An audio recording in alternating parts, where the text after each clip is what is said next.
Fala, nação rubro-negra! Seja muito bem-vindo ao canal Outro Patamar, o seu espaço 100% dedicado ao Mengão. Se você ama o Flamengo, já fortalece com aquela moral, se inscreve no canal, ativa o sininho para não perder nada, deixa o like, comenta aqui embaixo e compartilha esse vídeo com os parceiros rubro-negros. No vídeo de hoje, vamos acompanhar os bastidores quentíssimos da preparação do Flamengo para encarar o Corinthians no Brasileirão. Tem análise, informações exclusivas e opiniões da galera do Equipe F da ESPN e também do Troca de Passes do Sport TV. Então se ajeita aí, porque o conteúdo tá pesado. Vambora pro vídeo! Vamos lá, vamos falar de Corinthians e Flamengo, Flamengo e Corinthians. Flamengo que não está na ponta, o Palmeiras começou muito bem esse brasileiro, o Flamengo está ali colado, tem esse grande confronto, duas maiores torcidas e tudo mais. Flamengo, aí a gente está vendo os destaques do jogo dessa semana com a LDU, né, o empate. O Corinthians venceu, a gente já passou pelo Corinthians, mas agora é hora de falar do jogo, Oswaldo Pascoal. Flamengo e Corinthians. O Flamengo, eu falo isso com muito pesar, né? Porque, para mim, o Flamengo é o melhor elenco da América do Sul, é um incomparável. Mas por que muito pesar? Você te dói isso? Me dói, porque um time tão bom quanto é o do Flamengo fez um jogo horroroso. Ah, você tá falando da LDU, achei que era do elenco bom no Flamengo. Um jogo horroroso. O jogo do Flamengo não aconteceu nada. O jogo do Flamengo foi um monte de nada. O Flamengo jogou... mas jogou em 2.800. O Palmeiras jogou a 3.600 e ganhou. Então não tem desculpa. Esse negócio de altitude é muleta muitas vezes quando o time joga mal. O Flamengo jogou mal. É mais simples dizer. O Flamengo jogou mal. É o simples. O Flamengo não foi bem. Eu gostaria de ver o Flamengo jogando bem em todas as partidas e gostaria de ver o Flamengo com todos os... O Pedro ganhando minutos. Daqui a pouco o Pedro vai ser titular. Não vai ter como tirar o Pedro. E aí os outros vão ter que se acertar no meio disso aí. Agora, com todo respeito ao Flamengo, a torcida do Flamengo, o Flamengo jogou rigorosamente nada. Se repetir esse jogo, do jeito que o Corinthians jogou nada também contra o infanto juvenil do Racing do Uruguai, porque aqui não é um time infanto juvenil, né, gente? O Racing também trouxe 10 jogadores de desfalque, 10 jogadores fora. O que teremos nesse Flamengo e Corinthians? Vou falar pra você, se largar a bola no meio campo, ela fica parada sozinha. Ah, é? Pô, do jeito que os dois estão jogando? Que isso, Pascoal? Você tá louco. Se você levar em consideração o jogo do Flamengo e o jogo do Corinthians, é capaz da bola ficar parada no meio campo ali. Mas eu acho, Pascoal, que porque a bola é um ser inanimado, hein? Ela rola quando alguém chuta.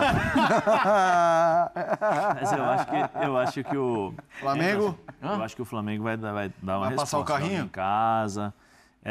A prioridade está muito clara, porque o BAP, o presidente, já deu entrevista explicando por que o Campeonato Brasileiro para o Flamengo é prioridade. Sim.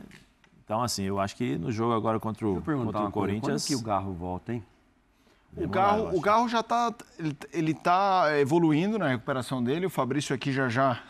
Ele tá no alambrado. Opa, trazendo a informação de que está evoluindo...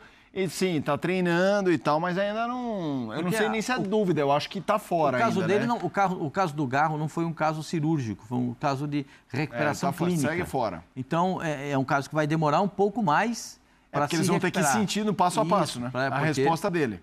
Ele tem um problema de tendão, e ele tem que se recuperar, isso é muito passo a passo. E ninguém vai colocar o Garro precipitado. Já chega o que ele jogou na final do Campeonato Paulista porque precisava jogar. Né? Não era nem para ter jogado. Jogou porque precisava jogar, porque o Corinthians precisava ganhar o título. Né? Então ficou muito claro, né, que naquele momento do Garro estar em campo. Agora, o Flamengo, ao contrário, poxa, se você vê o Arrascaeta jogar, o que ele não jogou no meio de semana, se você vê o Gerson jogar, puxa vida, para mim tem favorito esse jogo, é o Flamengo. Não, sem dúvida. Tem essa questão do Pedro, como é que ele está entrando em campo, como é que ele vai entrar em campo. Tem essa questão do Pedro, do Bruno Henrique. Essa situação extra-campo que interfere, né? E o Flamengo, o Corinthians, sim, é um time que você pode esperar de tudo. Não é um time que dá para prever o que o Corinthians vai fazer.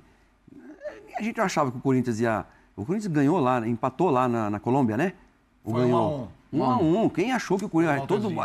A gente, acho que até perguntou aqui, 2-0, 3-0, a gente achou que ia ser um baile, nada. O Corinthians foi lá contra o Boca Júnior, com metade do time, tudo molecada dos juniores, quando era o Pereira ainda, o Vitor Pereira. O Corinthians foi lá e eliminou 0-0, eliminou o Boca lá.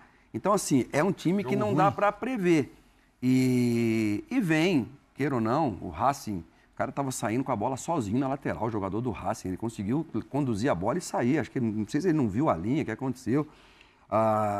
Um time muito fraco de fato. Mas com 1 a menos, o jogo ficou igualado. Corinthians com 1 a menos igualou o jogo e o Corinthians foi lá e ganhou o jogo. Agora, precisa voltar, o Garro precisa voltar, mas ainda assim tem jogadores que o Orlando vai ter que fazer o jogo dele. Se o Dorival fechar, não sei se ele já vai ou não, mas... O que é o jogo dele contra o Flamengo? É o jogo do Corinthians, eu digo. Um jogo fechado, um jogo... naquela final da Copa do Brasil, que o Fagner perdeu o pênalti, o Rodinei vai lá e faz o gol. Vitor Pereira. Também era favorito o Flamengo, muito favorito. E o Corinthians vai lá e naquele jogo, o Corinthians mais brigou que jogou, Zé. Mas é justamente isso que eu tô falando. Mas aqui na pegada, no espírito do Corinthians, na pegada mesmo. É isso, Pascoal. O Corinthians precisa jogar no espírito do Corinthians. Isso. Lá. Se for assim, ele tem alguma chance. Se for jogar de igual para igual, aí eu acho que não. É segredo jogar que nem contra o Corinthians, que nem contra o Palmeiras, a final 1 do Paulistão? Que foi e conseguiu fazer um gol. É isso, Zé. E fala qual é o time que vai jogar aberto contra o Flamengo no Maracanã. Pois é. O Juventude foi lá, quis jogar, tomou 6. Então. Difícil. O Corinthians tem velocidade no Yuri Alberto. O Corinthians tem velocidade quando o Thales Magno está em campo. O Thales Magno está se recuperando da pneumonia. Ainda não vai? Não. Romero não é bobo. Pô, falar do Memphis Depay. Cara, Carrijo. Ranieri. Cara, é um time, pô. Angileri. Cara, o Corinthians é um time. Mas, sem dúvida. O Facundo Torres volta à zaga para o Campeonato Brasileiro. O Félix Torres? O Facundo Torres do Palmeiras. O Félix Torres volta para a zaga. O Zé disse que o Zé dá a expulsão dele não vale. Daria um tempinho para ele. A escalação aqui tá. Você daria um tempo para ele, Zé? Eu não colocaria agora, não. Está muito exposto. Esse miolo, para mim, se for esse miolo, é o problema. Gustavo Henrique e ele. Por conta da insegurança e porque o miolo não está jogando bem. Eu gostei da manifestação do Ranieri ontem, né? O Ranieri disse, professor, me deixa que eu fico aqui. Não precisa se incomodar, não. Eu jogo na zaga, porque eu comecei minha carreira na zaga. Eu consigo jogar aqui, fazer a zaga para o senhor. Deixa que eu seguro aqui, não tem problema, não. O Hugo é um ponto forte para o Corinthians. Também para o Corinthians. Faz defesas impressionantes. Ontem fez 2 defesas. Aquela que ele vai pegar lá embaixo ali é coisa de cinema. Bom goleiro. O Hugo E eu gostei muito da postura dele nas entrevistas, né? Ele falou do tema Memphis Depay, com personalidade, não concordo 100% com o que ele disse. Ao mesmo tempo, eu não acho que foi isso que derrubou o técnico e tal, mas esse é brincadeira, hein? Muda tudo, hein, Zé? O Zubeldia falou essa semana sobre o Rafael. Vou aproveitar, já que você deu o gancho, eu ia falar, mas deixa. Já vai de encontro às declarações do Memphis Depay no pós-jogo, né? Que ele falou que não tinha nada que a imprensa. O Hugo falou, não concordo, não. Porque chega no, assim, eles não vão falar, né? Não vai se manifestar. Mas vocês jogaram, vocês sabem como é que é. Não, mas a declaração do Hugo deixa claro. Na hora que fecha, assim, professor, ele não falou sozinho isso. Para alguém ele falou... Não, o pessoal fala o seguinte aqui, professor, a gente vai conversar 15 minutos, o senhor dá uma licença pra gente aqui? Aí sai o professor, o preparador físico, o médico, o massagista, roupeiro, eles fecham o vestiário e conversam 15 minutos. Às vezes a conversa você escuta uns barulhos estranhos, mas ali é lá dentro que resolve. Mas o Memphis está falando que não ouviu, sabe por quê? Olha como ele estava. Ele estava tapando o ouvido, entendeu? Ele não ouviu nada. Mas vamos lá. Cara, muda tudo. Um goleiro como o Hugo... Sim, eu acho que eu não sei. Impressionante. Peço perdão, minha memória não é muito boa, porque são muitos jogos. O ano passado, o Hugo jogou contra o Flamengo no Neoquímica, né? Neoquímica, jogou no Maracanã, né? Acho que estamos checando. Acho que no primeiro jogo não. Cheque para nós. Eu acho que é a primeira vez que ele vai enfrentar o Flamengo com o Corinthians no Maracanã. Eu acho que ele só joga um. Eu acho que é isso. Eu não tenho certeza. Vai ser um encontro interessante, porque a torcida do Flamengo, quando o Hugo pegava na bola, no aquecimento já vaiava o Hugo. Uma das cenas mais principalmente lastimáveis, contra o São vergonhosas Paulo, que ele vai dar um drible no Brenner, né? E perde a bola. Depois dali é que ficou... ruim para ele. Acho que é isso. A torcida do próprio time vai ele no Maraca, né? No aquecimento, no aquecimento. Mas no Maraca não, a questão é no Maraca, né, Fabrício? É o Maracanã. Jogou, não, falou que jogou. Jogou já? Primeiro na Copa do Brasil foi lá. Ah, então tá. E recebe o Corinthians no Maracanã. O Edson Viana chega com todas as informações do rubro-negro. Chega mais, Edson. Olá, o Flamengo treinou hoje de manhã aqui no CT do Ninho do Urubu. Os jornalistas puderam acompanhar a parte inicial da atividade, ali cerca de 20 minutos, basicamente o aquecimento. Todas as atenções estavam voltadas principalmente para 2 jogadores que vêm desfalcando o time por causa de questões físicas. O Plata, que está se recuperando de um edema ósseo no joelho direito, e o Alexandro, que está se recuperando de um edema muscular na coxa esquerda. Os dois foram ao campo, mas o Plata está um passo à frente na recuperação. Existe inclusive a expectativa de que ele possa voltar a ser relacionado já no jogo contra o Corinthians no próximo domingo pelo Campeonato Brasileiro. A expectativa é por um grande jogo, quase 60 mil ingressos já foram vendidos de forma antecipada, vai ter show do Belo, uma transmissão especial aí na comemoração dos 60 anos da TV Globo. E depois do treino, o zagueiro Danilo conversou com a gente e ele falou especificamente sobre o Memphis Depay, holandês que é um dos jogadores mais importantes do Corinthians, e o Danilo falou sobre como o Flamengo deve marcar o Memphis Depay. Vamos ouvi-lo. E quanto ao Memphis, certamente é um jogador de uma qualidade acima da média, vem demonstrando isso, né? Já demonstrou isso durante a carreira dele, certamente demonstrou que tinha muita qualidade.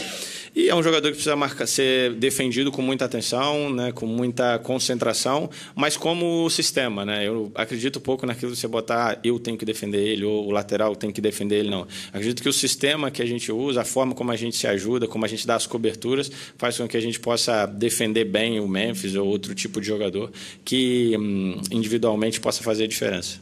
O Danilo também fez um balanço sobre esse período dele no Flamengo. O jogador chegou ao clube no início do ano, já viveu muita coisa. Ficou fora cerca de 2 meses por causa de lesão muscular, já fez gol no Maracanã, já foi campeão e ele falou sobre esse período. Vamos ouvi-lo.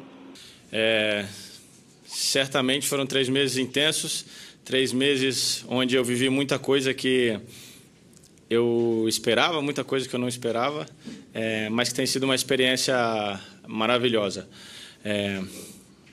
Se eu quisesse viver sem pressão ou com pouca pressão, não teria escolhido vir para o Flamengo, certamente.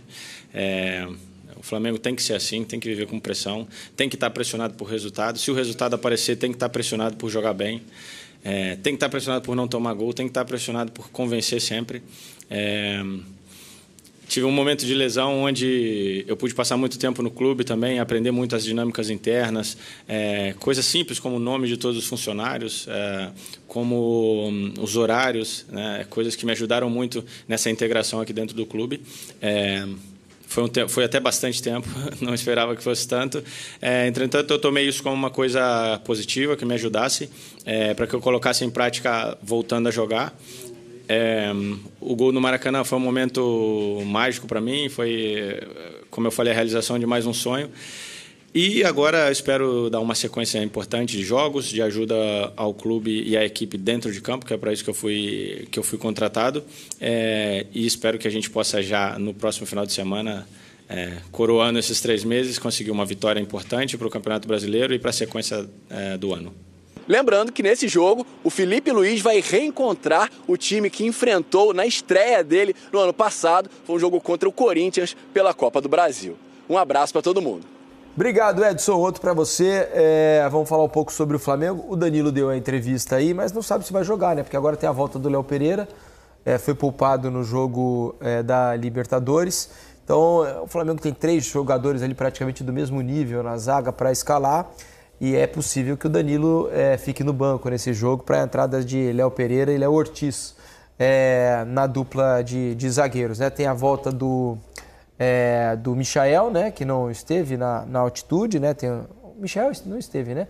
Foi o De La Cruz, o Alan, né? Que tem problemas. O Michael, eu vou checar já, que eu fiquei na dúvida agora aqui. Michael e Alan, que eu me lembro, mas eu acho que o Michael não foi. E há uma possibilidade, né? Pelo menos há quem tenha a expectativa de Pedro iniciar pela primeira vez um jogo. Enfim, de toda maneira é um Flamengo forte, aí com Plata possivelmente também à disposição, mas sem Alexandre, um Flamengo bastante forte aí e quase completo para chegar contra o Corinthians. Um Flamengo muito forte, que eu acabei de dar uma olhada aqui no GE. Michel ficou no banco, tá? Acabei de dar uma olhada aqui no GE e o Felipe cogita os 3 atrás, hein? E dá mais liberdade. Zagueiros, 3 zagueiros ali, com o Danilo mais pelo lado, o Léo Ortiz por dentro com qualidade de passe e o Léo Pereira também, que são, assim, 3 jogadores do mesmo nível. E aí você dá mais liberdade pelo lado direito, pro Wesley, que pra mim é um avião. E o Flamengo, ele tem essas opções, né? Logicamente, ele pode também começar com 2 zagueiros. Mesmo o Ayrton Lucas, né? Você dá ele uma liberdade ali, que o Ayrton Lucas, todo mundo sabe, ele é muito melhor atacando do que defendendo. E ele pode ter algum benefício também por um esquema com 3 zagueiros, né? E essa variação tática o Flamengo ele consegue porque, tecnicamente, seus jogadores são jogadores que são assim, muito importantes e que, se não são titulares, com certeza fazem parte de todo um contexto. Porque o Flamengo, as trocas do Flamengo mudam um jogo. Você pode ver que quando sai o Michael, forte, né? Entra o Cebolinha. Quando sai o Plata, entra o Luiz Araújo. Então o Flamengo tem essa gama de opções. Sai o Bruno Henrique e entra o Pedro. que dá ao Felipe Luiz de pensar em 3 zagueiros, ou talvez 2 volantes e um meia. Mas tem um, para mim, que não tem como substituir, é o Arrascaeta. Não tem, dentro do elenco do Flamengo, um jogador que consiga substituir o Arrascaeta, que para mim, um jogador totalmente diferente de todos os outros que o Flamengo tem no elenco. E criar no Maracanã de novo, né? Pelas informações passadas aí pelo Edson, mais de 60 mil ingressos vendidos, né? É o que estava também em débito, né? O Flamengo não estava conseguindo encher o estádio, havia uma reclamação constante da torcida pelos preços que vinham sendo praticados. Dessa vez, nesse jogo contra o Corinthians, pelo menos o Maracanã vai voltar a estar cheio, né, Jéssica? É sempre um combustível a mais aí para o Flamengo. Um jogo desse tamanho tem que ter a torcida em peso no estádio, porque a gente sabe que é o enfrentamento de 2 equipes muito grandes, muito pesadas e que todo apoio conta, né? Todo grito da arquibancada conta e o Maracanã lotado ele tem outra mística, outra atmosfera. Mas eu fico pensando, né? Eu acho que o Felipe ele deve estar tentando descobrir ou imaginar qual é o Corinthians que vai a campo. Se vai ser aquele Corinthians que fazia aquele 4-4-2 com o Losango ou se é o Corinthians do último jogo que jogou no 4-3-3 com o Romero. Como o Romero fez gol, a tendência é que ele volte, que ele continue sendo titular. Ganhou confiança. Porque aí se o Romero joga, já é um Corinthians com 3 atacantes. Acho que isso influencia muito nessa estratégia dos 3 zagueiros, porque se é o Corinthians com o Losango no meio, favorece ainda mais essa agilidade, né? essa presença ofensiva dos lados do campo do Flamengo, porque fica difícil marcar com o losango do adversário. Então, acho que tudo isso é uma estratégia que deve estar passando pela cabeça do Felipe Luiz para tentar montar esse Flamengo. Fato é que tem muito repertório, fato é que tem muitas peças para fazer esse jogo acontecer. E é claro, o que se espera desse momento ver do Flamengo é um time que transforme aquele volume, que é a coisa que está acontecendo há muitas rodadas, em gols, né? Que aproveite as chances que cria para marcar gols. O Corinthians tem um ataque com muita qualidade, jogadores que sabem aproveitar as oportunidades. Então o Flamengo não pode dar bobeira. É por aí. É isso, nação. O clima está esquentando e o Mengão precisa entrar ligado para conquistar esses 3 pontos contra o Corinthians e seguir firme na briga pela liderança do Brasileirão. A preparação está intensa e, mesmo com alguns desfalques, a expectativa é de um Flamengo forte e dominante no Maraca. Agora quero saber de vocês. Quem deve ser o destaque do Mengão nesse jogo? Comenta aqui embaixo, porque eu tô sempre de olho nos comentários de vocês. Não esquece de deixar aquele like maroto, se inscrever se ainda não for inscrito e compartilhar o vídeo com os amigos rubro-negros. Isso ajuda demais o canal a crescer e me motiva a trazer mais conteúdo top para vocês. Tamo junto, nação! Até o próximo vídeo e vambora, porque aqui é outro patamar.